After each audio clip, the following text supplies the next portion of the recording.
प्यारे बच्चों, आज मैं आप सबके सामने एनसीईआरटी हिंदी पाठ्य पुस्तक कक्षा छठी में संकलित पाठ 1 मातृभूमि की व्याख्या लेकर उपस्थित हुई हूँ। व्याख्या करने से पहले कवि का परिचय ले लेते हैं। इस पाठ के रचयिता सोहन लाल द्विवेदी जी हैं, जिनका जन्म 1906 में हुआ और उनकी मृत्यु 1988 में हो गई। इनके अंदर देशभक्ति की भावना कूट कूट कर भरी थी, जो इनकी रचनाओं में साफ तौर पे दिखाई देती है। वे अपनी लेखनी के जरिए जनता में, पाठकों के बीच देश प्रेम और देशभक्ति की भावना जगाने का प्रयास करते थे। उनकी प्रमुख रचनाएं बढ़े चलो और कोशिश करने वालों की हार नहीं होती, दोनों प्रेरणार्थक कविताएं हैं। तो हम आगे बढ़ते हैं अपने कविता की ओर। कविता का शीर्षक है मातृभूमि। प्यारे बच्चों, जब भी हम कविता पठन करते हैं या दोहा पठन करते हैं तो कोशिश कीजिए कि उसको सुर लाए ताल में उसका कविता वाचन करें। नहीं होता है कोई बात नहीं, लेकिन प्रयास जरूर करना है। इससे क्या होता है, कविता की हर पंक्ति हमारे दिल में सीधे उतर जाती है, जिसे हम कभी भुला नहीं पाते। तो चलिए प्रयास करते हैं सुर लय ताल में कविता पठन करने का। ऊंचा खड़ा हिमालय आकाश चूमता है, नीचे चरण तले झुक नित सिंधु झूमता है। गंगा यमुन त्रिवेणी नदियाँ लहर रही हैं, जगमग छटा निराली पग पग छहर रही हैं। वह पुण्य भूमि मेरे, वह स्वर्ण भूमि मेरी, वह जन्म भूमि मेरी, वह मातृभूमि मेरी, वह मातृभूमि मेरी। इन पंक्तियों के द्वारा कवि अपने आप को गौरवान्वित महसूस करते हुए कहते हैं कि मैं उस जगह पर जन्म लिया हूँ जिसके उत्तर में हिमालय पर्वत इसके गौरव बढ़ाता है और नीचे दक्षिण में सिंधु यानी कि हिंद महासागर भारत माता के चरणों में लहरा रही है। और वो अपने आप को गौरवान्वित महसूस कर रही है कि मैं भारत माता के चरणों में हूँ। ऊपर हिमालय अपने आप को गौरवान्वित महसूस कर रहा है कि मैं अपने भारत माता के गौरव का प्रतीक हूँ। आगे कहते हैं गंगा यमुन त्रिवेणी। त्रिवेणी मतलब जहाँ पर तीनों नदियाँ, कौन सी? गंगा, जमुना और सरस्वती।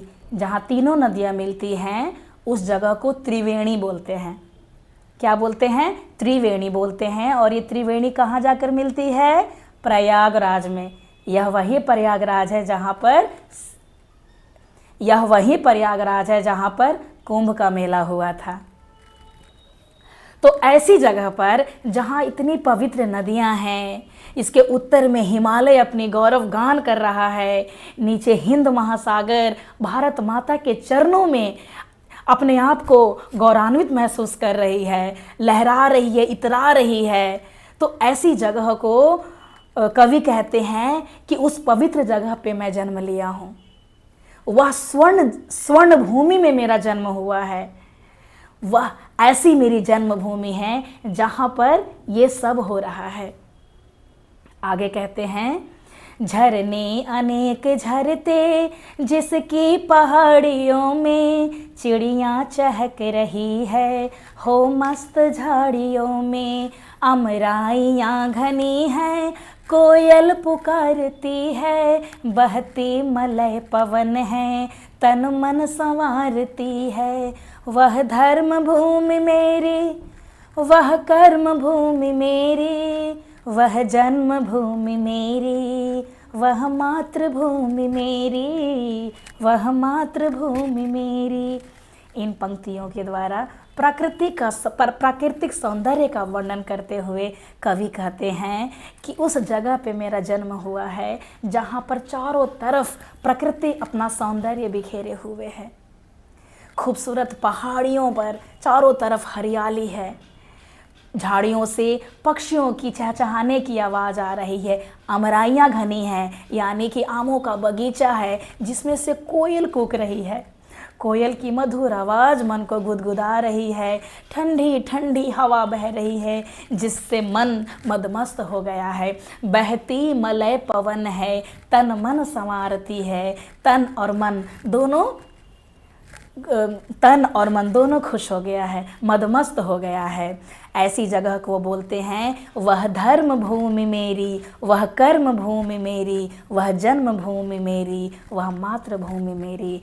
यानी कि लेखक अपने आप को गौरवान्वित महसूस करता है कि प्रकृति से चारों तरफ खूबसूरती, प्रकृति से भरी हुई जगह पर उनका जन्म हुआ है।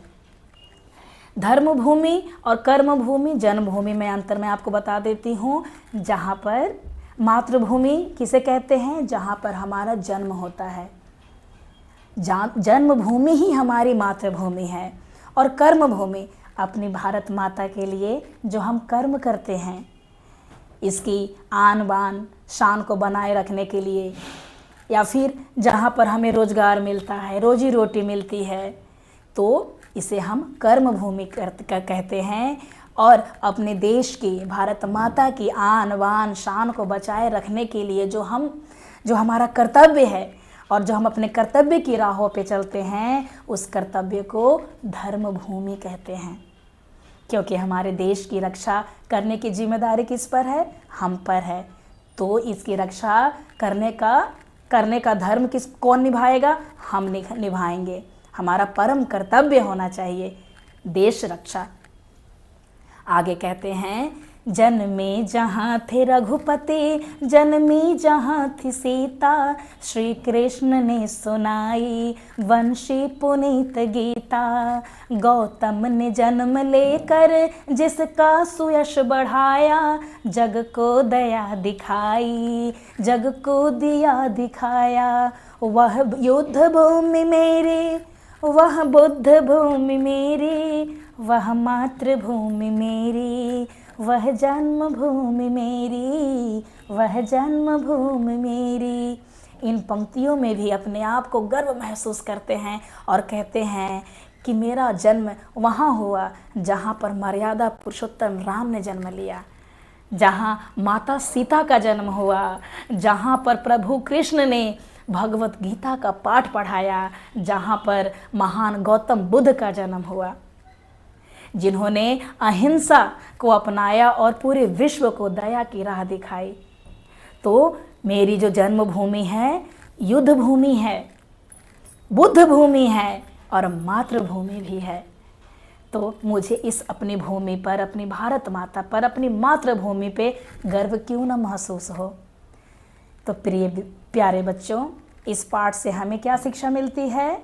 हमें यह शिक्षा मिलती है कि हमें हमेशा अपने मातृभूमि के प्रति, अपने जन्मभूमि के प्रति हमेशा सजग रहना चाहिए। इसकी आन बान और शान को बनाए रखने के लिए हर प्रयास करना चाहिए। हमें अपने देश के प्रति देश प्रेम दिखानी चाहिए। तो मैं उम्मीद करती हूँ कि ये पाठ की व्याख्या आपको अच्छी तरह से समझ में आ गई होगी और इस पाठ से संबंधित अब सभी प्रश्नों के उत्तर बड़ी आसानी से दे पाएंगे। तो अगर आपको ये व्याख्या समझ में आ गई होगी और पसंद आया होगा तो अपने दोस्तों के साथ भी शेयर कीजिए ताकि वे भी इसका लाभ उठा सके।